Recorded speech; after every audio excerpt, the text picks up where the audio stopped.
starting in 5 seconds.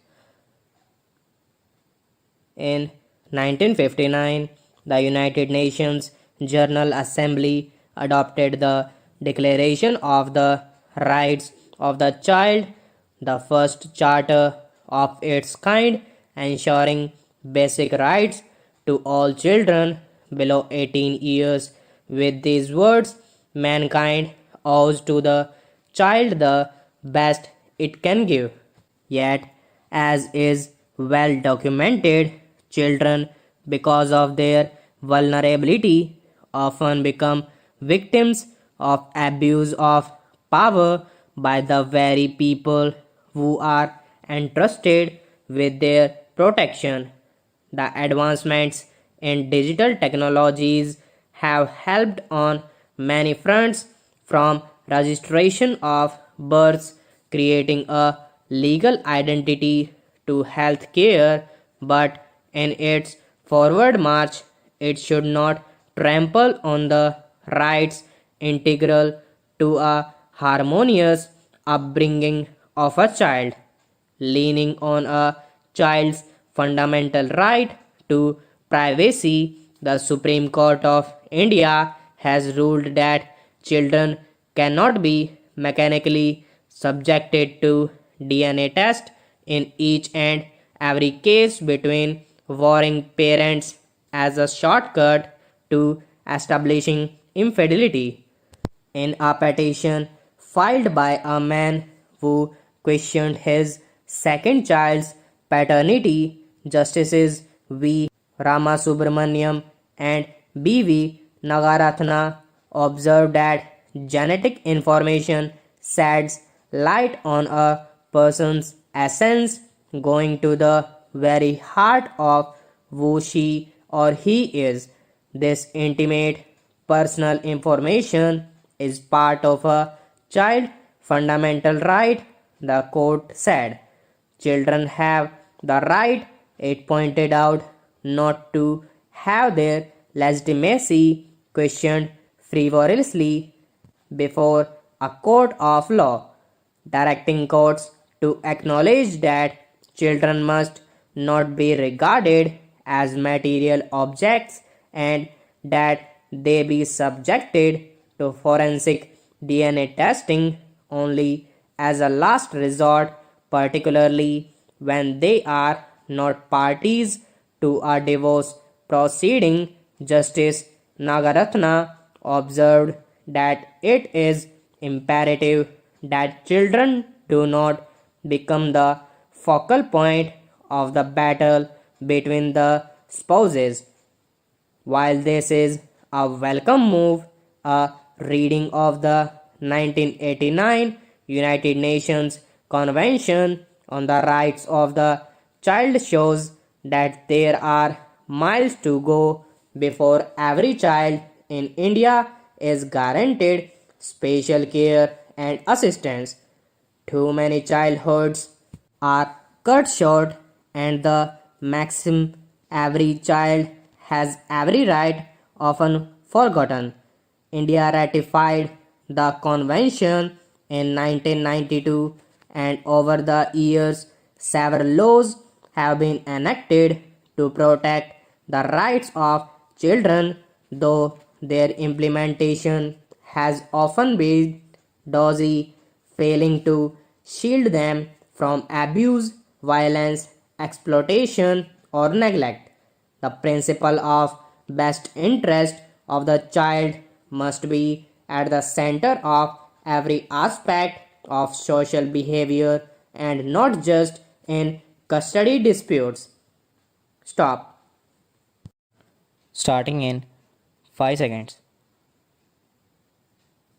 Voters in two northeastern states, Nagaland and Tripura, gave the BJP and its partners another term instead of bringing in the change their challengers had promised. For the BJP, the results are a reward for its sustained work and enhances its claim to be preeminent national party. In Tripura, the party and its regional ally, the Indigenous Peoples Front of Tripura won 33 seats and 9 fewer than in 2018 but 2 more than the majority mark. The seat sharing deal that the Left Front and Congress struck did not work for the left but gave the Congress a fresh lease of life. The Left Front won 11, 5 fewer than the 16 it won in 2018, while Congress won 3 as against none 5 years ago. The Tipra Motha, a new party, won 13 of the 42 seats it contested in the tribal regions. The BJP's victory can be attributed to an improved law and order situation, cash incentives such as a monthly social allowance of rupees 2000 for the poor and providing 1.6 lakh houses under the Pradhan Mantri Awas Yojana. The party also appears to have consolidated the non-tribal voters who are unnerved by the rise of the Motha. In Meghalaya, charges of corruption against the National People's Party (NPP) by allies and rivals alike did not work. The NPP won 26 seats, 6 more than in 2018, while its allies in the outgoing government, the United Democratic Party and the BJP, won 11 and 2 respectively. They all fought the elections separately. The NPP's Pan-Meghalaya presence across two hill regions dominated by the Garo and the Khasi Jaintia communities kept it in good stead, while the Trinamool Congress attempts to gain a foothold faltered as it was seen as a party from West Bengal. The Congress, the only party that had acceptance across the state earlier, is now a pale shadow of itself, winning 5 seats, a huge fall from its 2018 tally of 21. The Christian community in Meghalaya continues to be skeptical of the BJP, but its counterparts in Nagaland have warmed up to it. The Nationalist Democratic Progressive Party (NDPP) and the BJP have retained power in Nagaland, a state which has ceased to have an opposition in the outgoing assembly.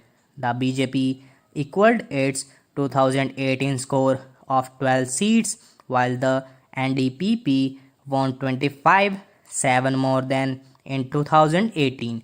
The rest of the seats in the 60 members assembly have gone to smaller allies of the BJP, ruling out the possibility of any opposition in the new assembly too.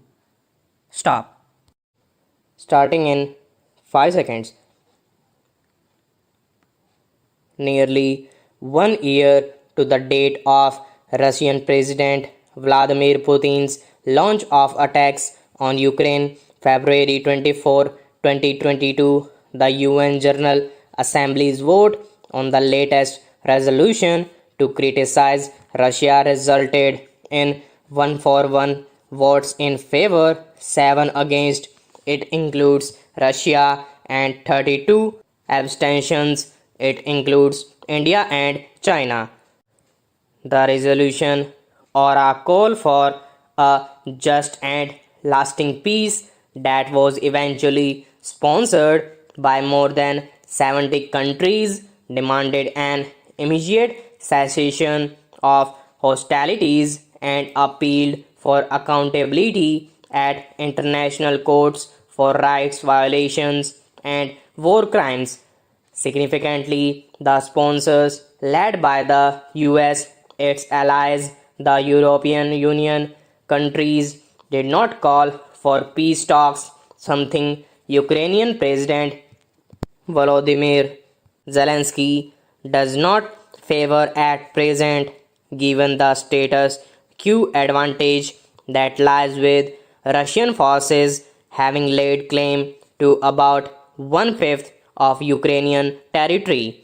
Two amendments suggested by Russia's ally Belarus to replace the term invasion with what Russia calls special military operations and to call for dialogue immediately were rejected.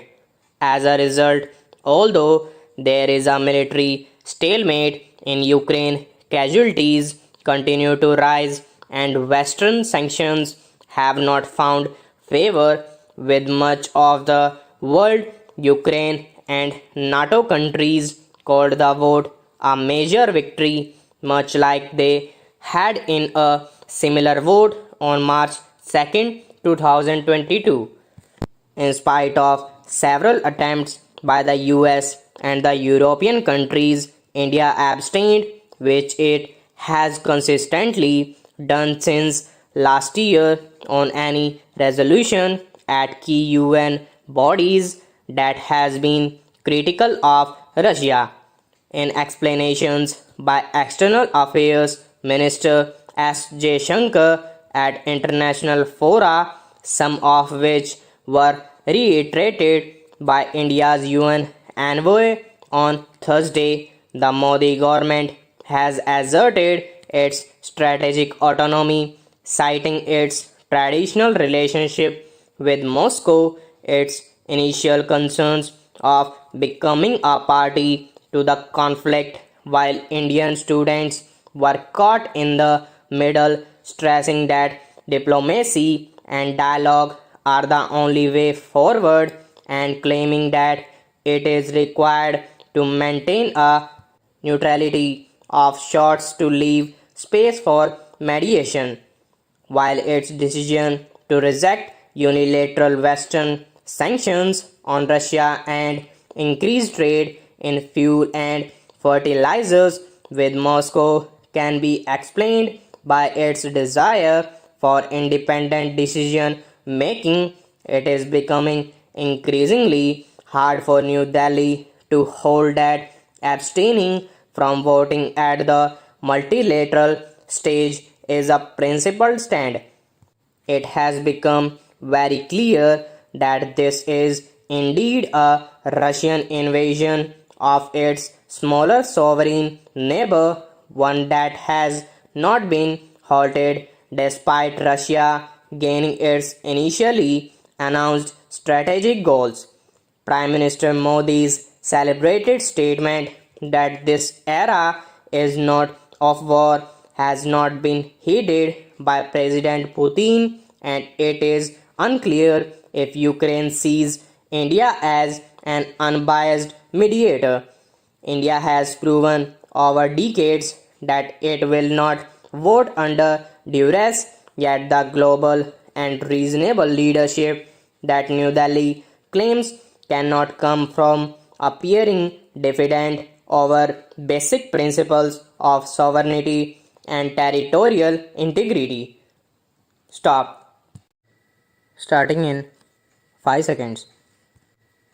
The nearly 1.5 lakh crore of gross goods and services tax GST collections in February are notable from several aspects.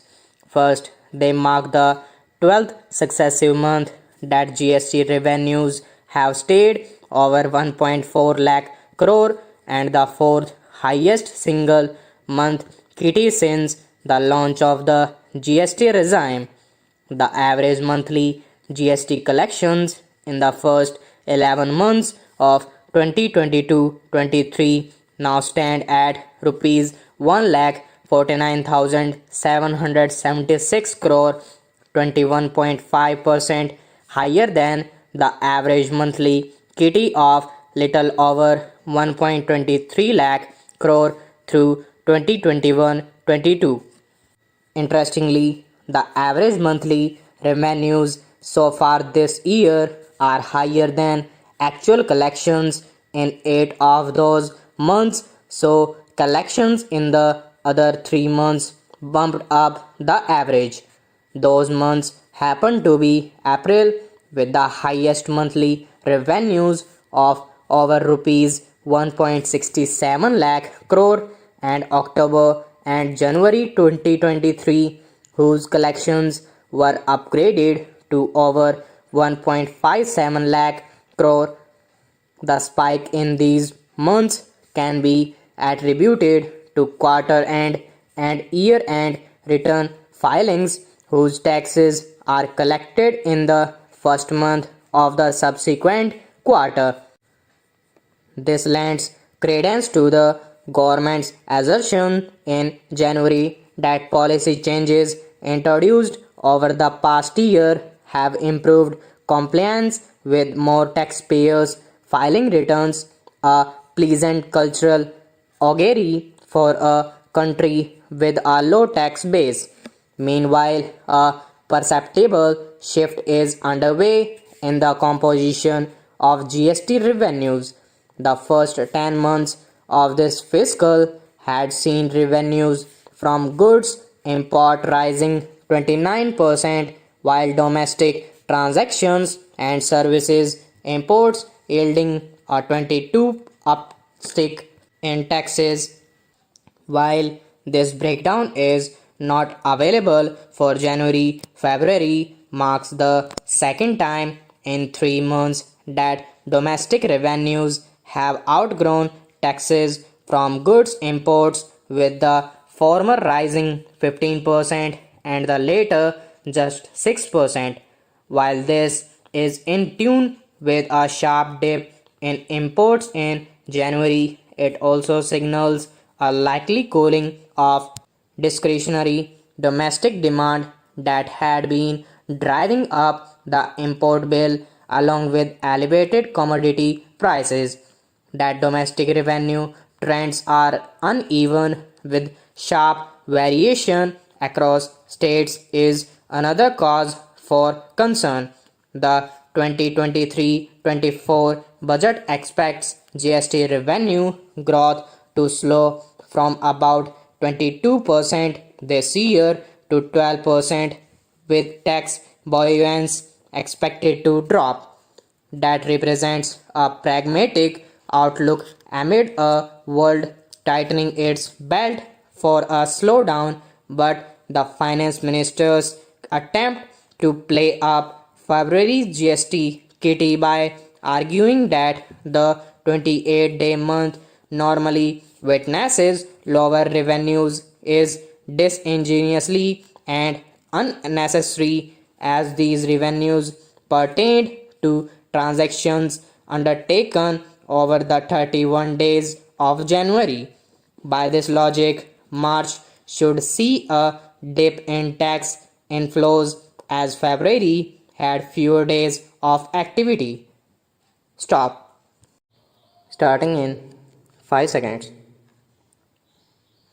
In Nagaland, which voted for the continuation of the Nationalist Democratic Progressive Party NDPP BJP coalition in the assembly election held on February 27, power sharing among various interest groups is often predicated on the fact that the state's fortunes are deeply tied to its relations with the center.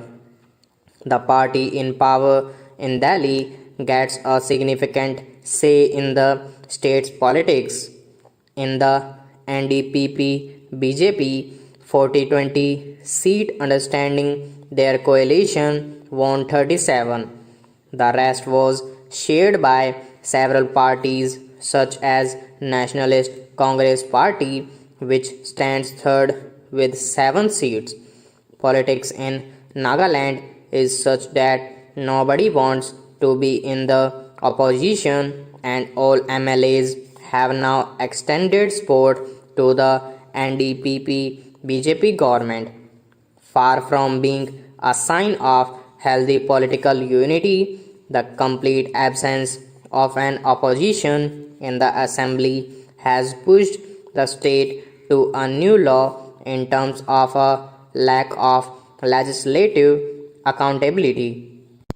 The purported reason for this scandalous unity that started in the previous assembly is to jointly work towards resolving the Indo-Naga political issue that pertains to a settlement with separatist organizations. But in practice, this has now become a scramble for a share in the power pie. Nefurai, who remains in the saddle as chief minister, enjoys the trust of the BJP, which has got 5 berths in the Council of Ministers. Mr. Roy's defection from the Congress sent that party in a downward spiral even as he became the chief minister in 2003 after joining the NPF. There are two firsts in the state assembly as well, two women members, one of whom is also the first woman minister in the state, which is remarkable considering Nagaland's patriarchal character. Former Chief Minister T.R. Zhengliang, who moved to the NDPP from the NPF in 2022, is a Deputy Chief Minister. The representation of the regions of Nagaland and the major Naga communities is more balanced this time. The state faces serious development challenges and its government deficiency is severe, which have been attributed to years of extremism and associated extortion, something that is only partly valid. What is closer to the truth is the assumption that political parties too have developed a stake in the stalemate. A demand for statehood for 6 districts in eastern Nagaland has added a new fault line. The NDPP BJP alliance won 9 of the 20 seats in this region. In an assembly without an opposition, the accountability of the government could be elusive. Effectively, politicians have betrayed the trust of the people in Nagaland. Stop. Starting in 5 seconds. The Finance Ministry's March 7 notification placing all transactions involving virtual digit assets under the purview of the Prevention of Money Laundering Act PMLA is a much needed, even if belated, step. The government has been struggling in recent years to formulate an appropriate regulatory response to deal with the pandemic era upsurge in advertisements soliciting investment in virtual assets as well as reports of actual investment. A July 2021 online report by brokerchooser.com, for instance, had estimated India as being the country with the highest number of crypto owners at 10.07 crore, which was more than threefold the number of owners of crypto assets in the second ranked US, even if this is discontinued as a speculative guesstimate. Measures and disclosure by the government indicate that the volume of trade in unregulated virtual assets has grown sizably in recent years. Last month, Minister of State for Finance Pankaj Chaudhary informed the Lok Sabha that the Enforcement Directorate was investigating several cases related to cryptocurrency frauds, wherein a few crypto exchanges had been found involved in money laundering, and that as much as 936 crore had been attached or frozen as on January 31 on being deemed to be proceeded of crime. The decision to mandatorily bring all trade in virtual digit assets under the PMLA now lays the onus of ascertaining the provenance of all activity, including safekeeping in such assets, upon individuals and businesses participating in or facilitating these transactions.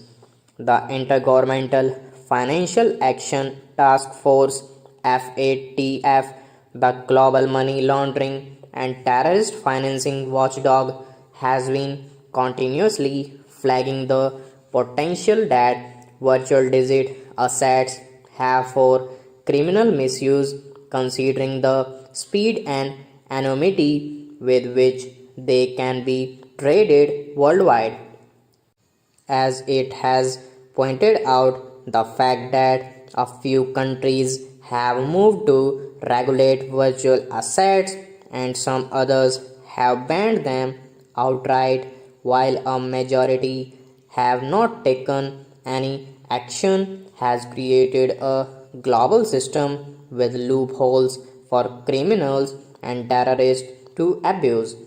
India, which holds the presidency of the G20, has been repeatedly stressing the need for a globally coordinated regulatory response to deal with crypto as assets, while the center's decision to add the PMLA monitoring requirements following the introduction of a tax regime for virtual digital assets in last year's budget has been interpreted by the crypto assets sector as moves towards regulating rather than proscribing it. The RBI's consistent advocacy for a ban needs to be seriously weighed before any decision is taken on the fate of the long delayed draft legislation on virtual assets. Stop. Starting in 5 seconds. Millets, a family of coarse grains and popular staple, are having an unprecedented moment in the sun.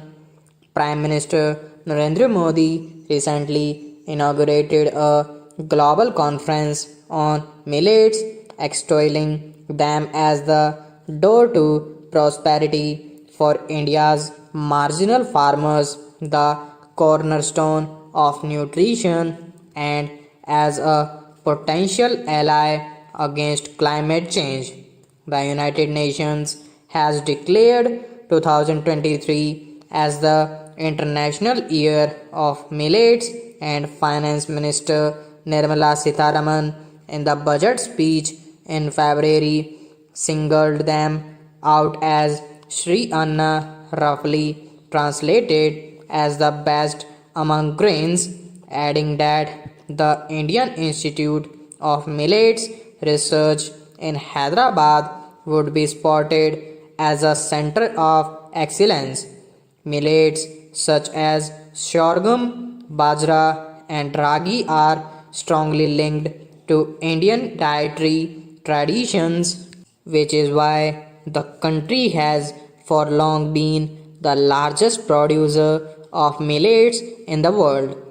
It is no surprise that this cereal family is popular because it is energy dense, can be grown with ease in arid soil, and relative to grains such as rice, wheat, and maize is less susceptible to pests. Why such a superfood got sidelined by the Green Revolution of the 1960s in favor of rice and wheat has little to do with nutrition and more with the development of high yielding varieties of rice and wheat that produced twice or thrice per acre, coupled with guaranteed procurement by the government. The rice wheat combination enabled India to be food secure even in droughts and climate blights. However, this food security came at a cost, such as the wanton exploitation of groundwater and surfeit of pesticide use and ossified systems of grain production and procurement that over the years is decreasingly remunerative for the average farmers. With average global incomes have risen since the 1960s and rising demand for sustainable agriculture, India is looking to market millet as a global panacea. However, competing with the global rice, wheat, maize troika, which according to the Food and Agriculture Organization constitutes 89% of global cereal production, means that millet must be many times more remunerative than now. Hybrid varieties of jowar and bajra exist, and that yields have not dramatically risen in decades. Despite this, means that it would be unrealistic to expect quantum jump in yield from technological tweaks alone. Dietary shifts are slow processes, and promoting certain grains as superior or inferior is self defeating, as it ignores the economic of production and promotes cycle of hype as seen in cash crops. This can have consequence for marginal farmers, letting all grains grow and helping a wider base of consumers access the cereal they want is a more sustainable enterprise. Stop. Starting in 5 seconds. 40 years after holding that the mode of executing prisoners by hanging cannot be termed too cruel and barbaric, the Supreme Court of India has now ventured to find out if there is a more dignified and less painful method to carry out death sentences. The idea of finding an alternative mode of execution, one considered less painful and involves little cruelty, has been part of the wider debate on whether the death penalty should be abolished. Judicial and administrative thinking have leaned toward backing both the idea of capital punishment and the practice of hanging. The bench has sought fresh data to substantiate the argument that a more human means of execution can be found. There are two leading judgments on the issue: Bachchan Singh vs. State of Punjab 1980, which upheld the death penalty but limited it to the rarest of the rare cases, and Dina Dayal vs.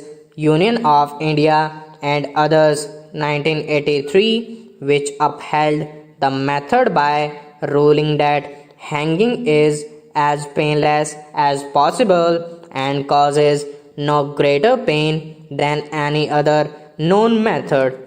The 35th report of the Law Commission 1967 had noted that while electrocution, use of a gas chamber, and lethal injection were considered by some to be less painful, it was not in a position to come to a conclusion. It refrained from recommending any change. Even though the Supreme Court has not favored abolition, it has developed a robust and human jurisprudence that has made it difficult for the executive to carry out death sentences. It has restricted its use to the rarest of rare cases, mandated a balancing of aggravating and mitigating circumstances before sending someone to the gallows, and allowed a post appeal review hearing in open court. At the same time, it has evolved a clemency jurisprudence that makes decisions on mercy petitions justiciable and penalizes undue delay in disposing of mercy pleas by commuting death sentences to life. The question now before the court provides yet another opportunity to humanize its approach further. Empirical evidence suggests that hanging need not result in an early or painful death, while there is a body of proof that shows electrocution and lethal injection have their own forms of cruelty. The Union government contends that hanging should be retained not only because it is not cruel or inhuman, but also because it accounts for the least number of botched up executions. The real issue, however, is that any form of execution is a fall from humanness, offends human dignity, and perpetrators' cruelty. Debating the mode only deepens the moral dilemma of whether the taking of life is the best response to the taking of life. If eliminating cruelty and indignity is the aim, abolition is the answer. Stop. Starting in 5 seconds.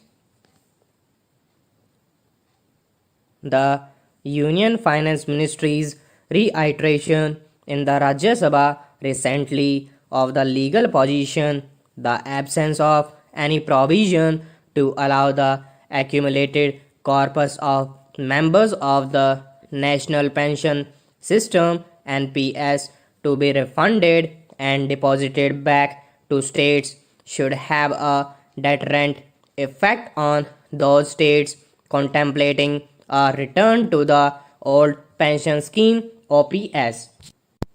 The ministry's stand reflects what the Pension Fund Regulatory and Development Authority (PFRDA) Act 2013, the PFRDA exits and withdrawals under the National Pension System Regulations 2015 and other regulations say.